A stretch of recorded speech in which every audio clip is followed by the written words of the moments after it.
What started as a simple guest segment turned into one of the biggest on-air meltdowns daytime TV had seen in years.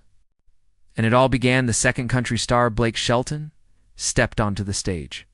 The host greeted him with smiles, the audience cheered, and nothing hinted at what was coming. But beneath that warm welcome, you could almost feel a spark in the air, like something waiting to ignite. Blake settled into the guest chair, ready to talk about his newest album. Project, he said, blended old-school country storytelling with what he called real-life honesty. Whoopi tossed him a few light questions. Sarah made him laugh with a comment about small-town living. And Blake matched the mood with easy jokes about ranch life and his dogs.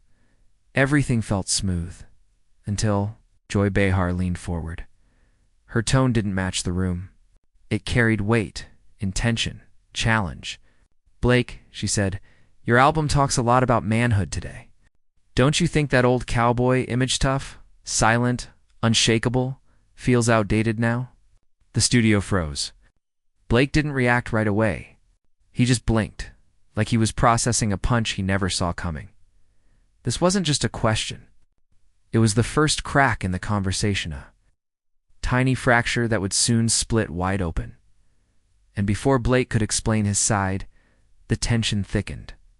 The audience went silent, the hosts stiffened, and the energy turned from cheerful to charged in seconds. And this was only the beginning. Asterisk, because what started as one loaded question would soon spiral into a confrontation. So intense it pushed one of the show's longest-running hosts to walk away for good. Blake answered Joy carefully at first. Calm voice. Steady tone. You could tell he was trying not to escalate anything. He said his songs weren't about shutting down emotions or glorifying macho cliches. They were about values he grew up with. Loyalty, work ethic, showing up for the people who count on you. Those aren't old values, he said. Those are human values. But Joy wasn't satisfied. She pushed harder, suggesting his music reinforced stereotypes that boxed men into rigid roles. She said young boys could hear those lyrics and believe they must hide their feelings to be real men. Blake inhaled slowly, and for the first time, the smile faded. He pushed back not angrily, but firmly saying he'd written plenty of vulnerable songs about fear, loss, and doubt. He argued that strength and resilience didn't erase emotion. They helped people get through it. Before he could finish, Joy pivoted this time, bringing politics into the conversation. She argued that rural communities, the backdrop of much of Blake's music, often resisted progress, and she questioned why he didn't use his platform to challenge that. Culture. That was the moment the table stiffened. Whoopi tried to cut in, sensing the temperature climbing, but the spark had already hit gasoline. Blake's jaw tightened. His voice sharpened. Joy, that's a big generalization, he said. Rural America isn't a single mindset. You're painting millions of people with one brush. The audience murmured. Some nodded. Some shifted uncomfortably, but nobody expected the conversation to go where it was about to go next. Asterisk, because the next exchange didn't just cross a line. It shattered the floor beneath it. Joy leaned in even closer, and this time her voice wasn't curious. It was confrontational. She accused Blake of romanticizing rural life without acknowledging the harmsome communities caused by resisting social change. She questioned whether his music kept people comfortable instead of pushing them forward. That was it. Blake's calm cracked. He straightened in his chair, eyes hardening. Joy, that's insulting, he shot back. You're assuming everyone who lives outside a big city is stuck in the past. That's just not true, Joy fired back immediately, her pitch rising. She said he had a massive audience and could use his voice to inspire progress instead of nostalgia. She argued that choosing not to push for change was lazy. The word hit Blake like a slap. Lazy? He repeated, the edge now clear. He reminded her he worked nonstop from touring to charity work to supporting his hometown community. Because I don't speak your exact language, he said. That doesn't make me selfish. Sonny shifted uncomfortably. Alyssa froze mid-note. Even Whoopi looked uncertain, something rare for the veteran moderator. But Joy wasn't done. She said, Blake refused to acknowledge the privilege he had as a successful white man in America. She said his comfort made him blind to the struggles other people faced. That was when the panel collectively inhaled. Blake's voice dropped, low, controlled, but sharp. "You don't know my life," he said. "You don't know what I came from or what I fought through." And at that moment, the energy in the studio didn't just shift, it detonated. But what came next didn't come from Blake. It came from a co-host Joy never expected to challenge her. Sunny Hostin, normally steady and diplomatic, broke her silence. And she didn't take the side Joy expected. She told Joy that while systemic privilege was real, applying it like a blanket across someone's entire life was unfair. She said they should let Blake respond without assuming his motives. Joy's face changed instantly, shock, then confusion, then disbelief. For a moment, she looked less like a television host and more like someone betrayed in real time. "You're defending him?" she asked Sunny. "I'm defending a real conversation," Sunny said gently. "Not a lecture." The audience reacted, some clapping, some whispering. A split right down the middle. Blake sat back down, but stayed tense. Eyes locked on Joy. "Thank you," he told Sunny. Then to Joy, "I'm not your enemy because I grew up different. You decided who I was before I opened my mouth." Joy's voice rose again. "I'm asking for accountability, and you're acting like it's an attack." Blake shook his head. "It's not accountability if the only right answer is agreeing with you." That line hit hard. The tension between hosts now wasn't just about Blake, it was about each other. They weren't a panel anymore. They were factions. Whoopi finally stepped in, palms up, trying to calm the storm. "All right, we need to breathe," she said. "This is getting out of hand." But Joy wasn't listening. Her voice trembled not just with anger, but exhaustion. "No, Whoopi," she said. "I'm not done." Because the next few minutes would push Joy to a breaking point nobody on that stage saw coming, not even her. Asterisk, Blake stood again, facing Joy directly now. "I don't think about you as the problem," he said. "I don't think you're ruining anything. But you treat people who disagree with you like they're the enemy." Joy's eyes glistened, not just anger, but fatigue. 2 decades at that table had taken a toll, and for the first time, it showed. "You don't get it," she said, voice shaking. "You live in a bubble where everyone praises you. I've spent 20 years fighting to be heard." Right. Blake didn't raise his voice. He didn't move closer. He simply said, "You don't know what I've fought for, Joy." That line cut deeper than anything before it. Alyssa finally spoke, suggesting a break, but Joy refused.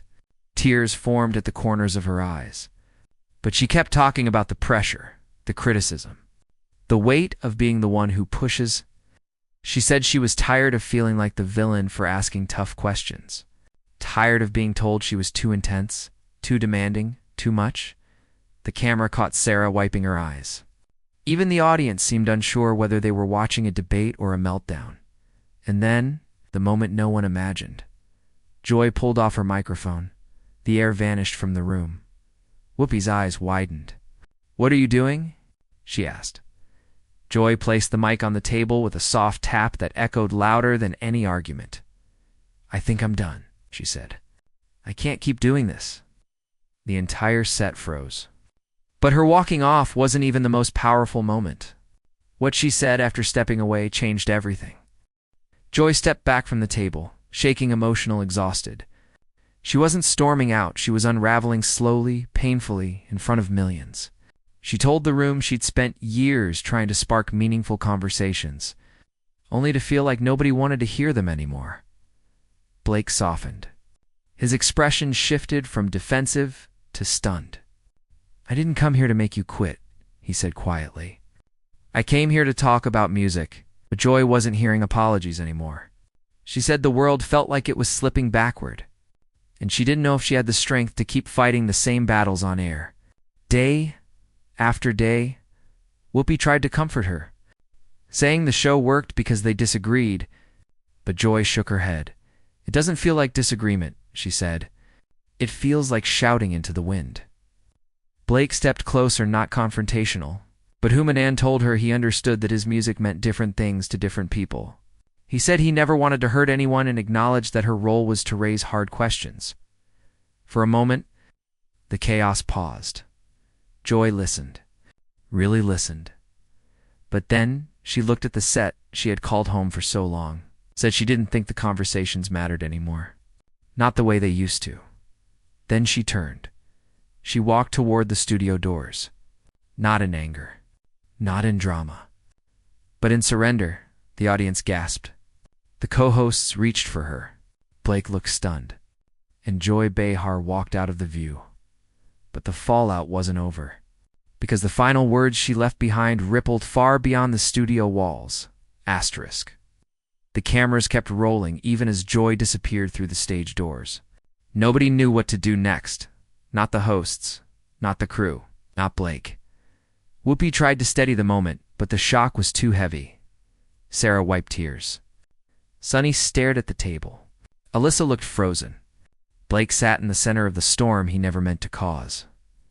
What was supposed to be a promotional interview had exploded into a raw, unfiltered confrontation about identity, responsibility, privilege, culture, and the weight of influence. And the hardest part? Nothing was resolved. Blake finally spoke into the stunned silence.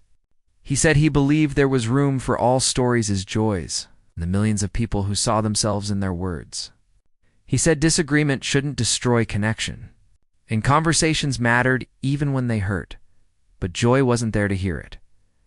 Backstage, she reportedly kept repeating one sentence, "I just want to be heard." Her exit wasn't just about Blake, or one question, or one argument. It was the result of years of pushing, debating, defending, and carrying the emotional load of being the show's lightning rod and walking a wave in temporarily. Felt like the only way to breathe again. So was Joy right to walk off? Or did the emotions of the moment take over? That depends on who you ask. But one thing is clear. This wasn't just a TV argument. It was a collision between two worldviews, two lived experiences, and two people who cared, just in very different ways. In the days that followed, the moment replayed everywhere: news, clips, reaction videos, social media debates. People weren't just talking about Blake's interview. They were dissecting it, studying it, trying to understand how a conversation that started so casually spun into something so explosive. Some viewers felt Joy had every right to ask the questions she did. They said she spoke for people who didn't often get a voice in these discussions. Others believed Blake had been pushed too far, cornered by assumptions before he had a chance to speak for himself. They said he showed restraint when many would have lashed out. But what made this moment echo wasn't who was right, it was how real it felt. Two people from two very different backgrounds collided on live television. Not as host and guest, not as celebrity and commentator, but as human beings carrying decades of their own experiences, fears, biases, and truths. And sometimes, when those truths meet in the wrong moment, something breaks. Blake went back to promoting his album. Though interviews after that day felt heavier, Joy stayed off the show for a while, leaving viewers wondering whether her exit was temporary or permanent. Even the other hosts admitted the moment forced them to rethink how they approached hard conversations. It wasn't just a TV incident. It was a mirror held up to a divided culture. One where even simple questions can become lightning storms when people stop listening and start assuming. So maybe the real story here isn't about Joy walking off or Blake pushing back. Maybe it's about what happens when two people believe they're fighting for something good, but forget to see the human being sitting across from them. Tell us what you think in the comments. Did this moment expose a deeper issue? Or was it simply a conversation gone too far?